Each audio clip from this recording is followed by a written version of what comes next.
Its scale is simply breathtaking. Rising to a height of 146 meters or 479 feet, the Great Pyramid of Giza was constructed from approximately 2.3 million stone blocks, some weighing as much as 50 tons. The entire structure has an estimated weight of 6 million tons, which is roughly equivalent to 16 Empire State Buildings stacked together. And yet this architectural marvel was built by a civilization that hadn't even discovered the wheel. For nearly 3,800 years, it held the title of the tallest man-made structure on Earth. Even today, it remains the most mysterious building ever created. Why? Because it's ancient. Very ancient. Mysteries, myths, and countless theories still surround the Great Pyramid.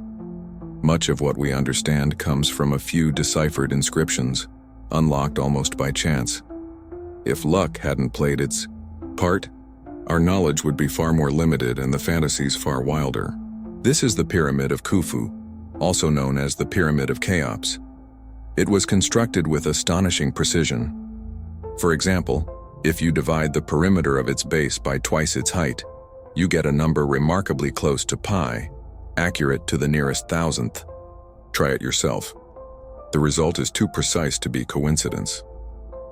If the pyramid had been just a meter taller or shorter, this mathematical harmony would have been lost. And all of this was accomplished at a time so distant that the village which would one day become Rome didn't even exist yet. We often underestimate just how ancient the Great Pyramid truly is. Take Cleopatra, the last queen of Egypt. She was born in 69 BC, more than 2,000 years ago. And yet, we often associate her with the pyramids. But in truth, the Great Pyramid had already stood for nearly 2,500 years by the time Cleopatra was born. Let that sink in. For Cleopatra, the Pyramid of Khufu was already more ancient than she is to us today. Mind-blowing, isn't it? This staggering time gap is one reason why we find the pyramid's internal structure so baffling. We're so far removed from the world that built it, how its people lived, thought, and what inspired them. That much of it feels alien to us, and yet our curiosity is insatiable. So in this video, we're going inside the pyramids, literally. You'll discover what lies within and beneath these ancient stone giants. We'll explore recent discoveries, lost artifacts, unanswered questions, and perhaps even the final resting place of a pharaoh. So how do you even get inside the Great Pyramid? Originally, there was only one entrance built by the pyramid's creators. It's located on the north face about 7.9 meters, or 25.92 feet, east of the central axis. This distance equals exactly 15 royal cubits. The ancient Egyptians based their measurement system on the human body. The cubit, roughly the length from the elbow to the fingertips, was their standard unit. Builders used the common cubit for external measurements, while the more precise, royal cubit determined the dimensions of internal chambers, including the one meant to house the pharaoh's sarcophagus. But today, a different entrance is more commonly used, the so-called Robber's Tunnel. It earned its strange name because it wasn't part of the original design. No one knows exactly when it was carved or by whom, but it was likely created by tomb raiders who looted the pyramid centuries, if not millennia, ago. This happened long before Lara Croft or Indiana Jones were imagined. To this day, archaeologists still debate when this tunnel was made and by whom. What we do know is that it cuts a 27-meter, about 88.5 feet, long passage straight through solid masonry, ending at a curious junction deeper inside. What lies beyond that point? What else is hidden within the heart of the Great Pyramid? That's what we're about to uncover. There is a passage from the original entrance from above that goes down, and an ascending passage going up. So let's start our creepy walk with the ascending passage. Why creepy? Because as soon as you go in the aisle, it feels quite unpleasant. And it's not about the curse of the pharaohs or other mysticism. It's just that the passage is narrow, dark, and stuffy. The air is stale and heavy. In general, it wouldn't appeal to impressionable people, and those who have even the slightest claustrophobia issues. Another junction lies 3 meters 128.94 feet away, and has a horizontal passage and the entrance to the Grand Gallery. Let's go ahead. First, the atmosphere is the same, cracked, dark, stuffy, and gloomy, but something special. waits for us in the end. The horizontal passage ends with the Queen's tomb. Yes, not only Pharaoh Khufu but also his wife was buried in the pyramid. The Queen's chamber lies exactly in the middle between the pyramid's northern and southern sides.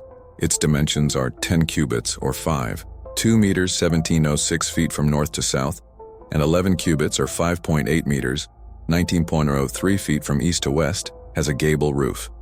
6.3 meters 20.67 feet high. At the east end of the chamber, there's a niche 4.7 meters 15.42 feet high. It was originally about a meter deep, but treasure hunters have significantly deepened it in the hopes of finding something valuable. Applause. Unfortunately, if there was something valuable in the Queen's chamber, then it was stolen by robbers long before Herodotus, who was widely known as the father of history. It's easy to understand robbers in those days. Even the pyramids look hinted at the innumerable treasures inside. Did you know that it didn't look even close to how it looks now? The entire surface was covered with a smooth layer of dense limestone.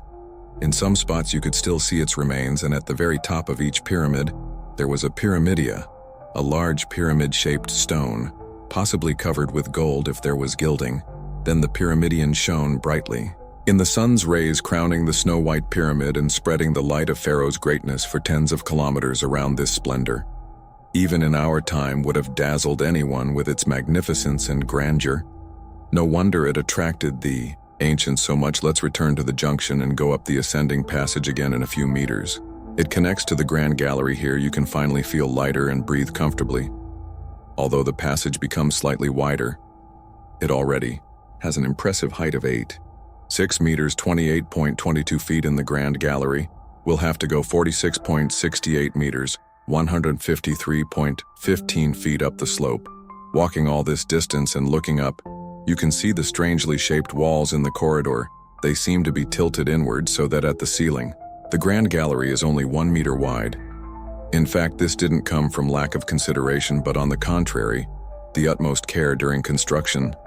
Thus, ancient engineers meticulously calculated the shape and laying sequence so that the pressure of a giant stone mass from above wouldn't break through the ceiling and block up the passage. The Grand Gallery ends with a small antechamber in front of the most important room. The Pharaoh's chamber was this place that caught the special attention of scientists and enthusiasts fascinated by the ancient Egyptian civilization. The king's chamber is the topmost of the pyramid's 3 main chambers. It is completely clad in granite. Its dimensions are 5 meters from east to west and 5.2 meters from north to south.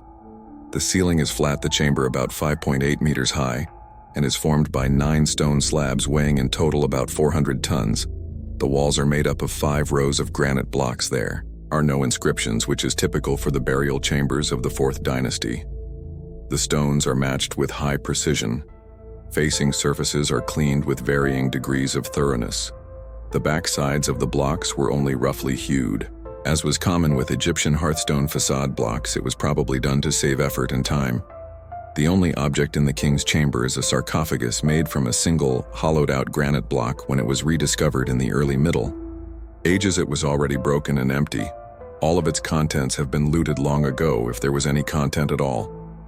Hang on a second, what? Don't worry. There are no conspiracy theories. Herodotus also claimed that the Cheops pyramid was built in the pharaoh's honor, but he wasn't buried in it. There weren't found any funeral-themed images or inscriptions on the walls of his burial chamber.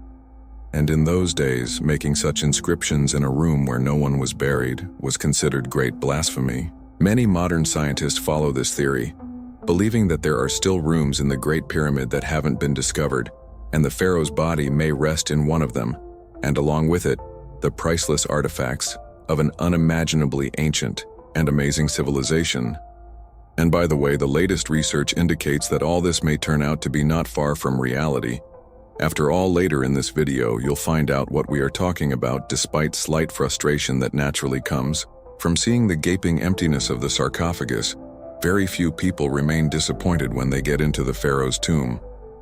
Touching such an unimaginable antiquity, such an original and great civilization is bound to impress you. But this isn't the end of our journey, but only the beginning. From the very top, we still have to go down to the very bottom to do this. Let's go back to the intersection and go further down the descending passage here, you'd have to go the longest distance of 72 meters 236, 22 feet. What makes it special is that most of the way passes not in the pyramid but under it.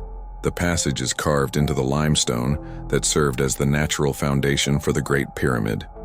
What waits for us down there is another mystery, an unfinished chamber that is about 27 meters 58 feet below the level of the pyramid's base. Dimensions are approximately 8.4 meters, 27.56 feet from north to south, and 14.1 meters, 46.26 feet from east to west. It is about 4 meters, 13.12 feet high. The mystery is that the chamber isn't small and the passage is law. Thus the builders required a huge amount of effort and time to construct, but in the end the chamber wasn't finished. What could have gotten in the way, and what was the chamber for? There's no single answer to these questions in the scientific community, as this equation has too many unknowns. Many researchers stick to the simplest theories completely devoid of mysticism or any pretentiousness. For example, a prominent Egyptologist, Chris Mountain, told in an interview about his vision, music, according to Mountain. At first he thought that the chamber wasn't finished because it lost its purpose after the plan had changed. Egyptian monuments were under construction for a very long time, and often what happened was, you'd get the king suddenly die, then it would be a new king, a new project, and they would either dismantle it or build it over. I suspect they were not as bothered by something not being finished, said the researcher. Although the underground chamber is rightly considered one of the most mysterious places in the Great Pyramid, at least we can see and explore it. But the studies of the next few years performed using the muon tomography method literally shocked the scientific community. It turned out that inside the Pyramid of Cheops there is at least one large void that we haven't known about all this time. In 2015, a high-tech and very promising scanned pyramids project was launched. Scientists from universities of Nagoya, Paris, and Cairo were going to use special cosmic particle detectors to find anomalies inside the pyramid. You can loosely compare this method with X-rays. In the accessible spaces of the pyramid, scientists placed special highly sensitive plates that registered massive particles called muons. These particles arrived directly from outer space and pierced the pyramid through leaving a certain projection of the substance density on the detector plates. And so in October 2017, the participants of the Scan Pyramids project announced a sensational discovery. They managed to find several previously unknown voids in the pyramid. At least one large cavity was clearly detectable. It lies directly above the Grand Gallery, is at least 30 meters long, and has the same width as the gallery. They even began to speculate that these are the real tombs of the pharaoh, and his wife. Archaeologists and Egyptologists flatly refused the idea, accusing physicists of misinterpreting the data. The experiments were replicated many times on different equipment by different teams. The skeptics had to admit the Great Void undoubtedly exists. Unfortunately, 5 years have passed since then with no further progress. Although back in 2017 this discovery seemed incredibly promising and exciting. Chris Downtown believes that much more can be found there than we know now, including the pharaoh's remains. Unfortunately, archaeologists cannot get inside. The fact is that any attempt to go through the pyramid can cause irreparable damage, and this, of course, will never be allowed. By the Egyptian Ministry of Antiquities, more mysteries may lie not even in the Great Pyramid itself, but in its vicinity, and not on the surface, but deep under the desert sands. The topic first received the spotlight in the 21st century. So in 2009, British explorer Andrew Collins said that he had found a whole lost underground world of the pharaohs that was never known before. That's it, no more, no less. He claimed that a huge system of caves, chambers, and tunnels was hidden under the pyramids of Giza, a whole underground complex inhabited by bats and poisonous spiders right in the limestone under the pyramids. There is untouched archaeology down there, as well as a delicate ecosystem that includes colonies of bats and a species of spider, which we've tentatively identified as the white widow. Collins said the researcher didn't discover his find by chance and didn't stumble into it blindly. His research was inspired by the memoirs of the British consul, General Henry Salt, in his work. The diplomat told how he and the Italian explorer Giovanni Caviglia explored the underground system of the catacombs in Giza in 1817. The document says that Salt and Caviglia were exploring the caves at a distance of several hundred yards when they came across 4 large rooms that led to further cave passages with the support of British Egyptologists Nigel Skinner Simpson. Collins reconstructed Salt's exploration of the plateau. Imagine his astonishment when he did eventually discover the entrance to the lost catacombs in an apparently unknown tomb. West of the Great Pyramid, indeed, the tomb had a crack in the rock that led into a massive natural cave.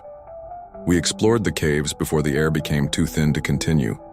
They're highly dangerous with unseen pits and hollows colonies of bats and venomous spiders. Collins said fortunately the researcher didn't provide clear evidence, perhaps because of scrutiny reasons, but other Egyptologists drew attention to the lack of specific facts criticizing Collins' findings.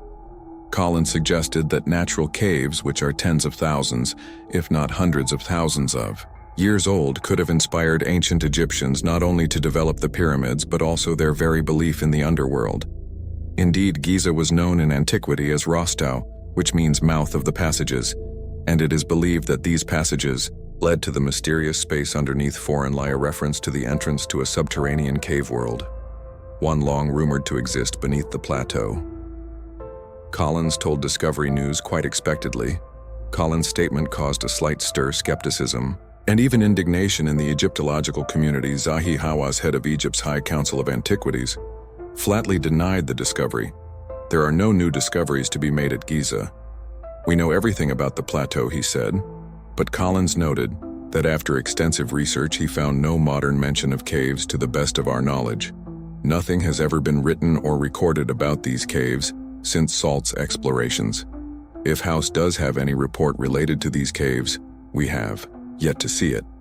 Collins said, however, then the topic received little publicity and attention, and everyone quickly forgot about it. Almost everyone, of course. Some enthusiasts continued their research and had to face some challenges along the way, and not only because getting permission to access the non-tourist part of the pyramids in Giza is not an easy task. Music. So 8 years after Collins recounts, Dr. Kathy J. 40, a clinical psychologist and part-time fan of ancient Egypt, took up studying the underworld Giza. She and her colleagues still managed, if not to confirm Collins' discovery, but at least find a lot of interesting things in the dungeons that no one had descended into. For many, many years, the goal of 40's expedition was to descend into deep mines which weren't really a secret but didn't have particular publicity in popular sources. It turned out that it's difficult to obtain permission to explore what's below the Giza Plateau. Negotiations to enter the hidden mines began in 2017. According to Kathy, at first the Egyptian authorities greeted the team with suspicion. It took them a long time to figure out who they were, what they wanted, and how they even learned about the mines, claimed that no one had been there for decades. At first the 40 team was denied access, but then they managed to get permission by doing so. Kathy unwittingly opened the way for other explorers, proving that it's possible to get into the dungeons, at least on paper, and this isn't strictly forbidden.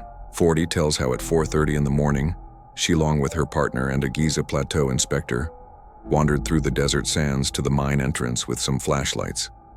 This was very serious, and they were even accompanied by a military police escort. They were led to a gloomy entrance with an iron gate. The inspector advised them to be careful and said that the group should expect as many as 3 lower levels. The farthest passages to the water tunnels are over 125 feet, 38 meters underground. Music. The first level opened into a spacious but empty room. The air felt stale and dusty, and the temperature was much warmer than outside due to poor ventilation. The team continued their descent to the second floor, which was the longest one, and was poorly lit. Oddly enough, the room was lit by a regular bulb hanging from the ceiling. It looked very strange given the overall surroundings. Naturally, the pharaohs didn't install the light bulb. This was done many years ago by unknown workers, and no one remembers what they were doing here. The second room was a room with 7 niches for 7 large sarcophagi only. 2 black basalt and granite sarcophagi remained. Both were empty, with heavy lids ajar. They must have weighed several tons. Where the rest of the heavy lids are is still unclear, although they may not have been there in the first place. It is believed that this room was intended for the chosen ones. the guards who were usually the highest priests. The room had large cavities. In it were discovered in 1993, which is very recent by Egyptological standards.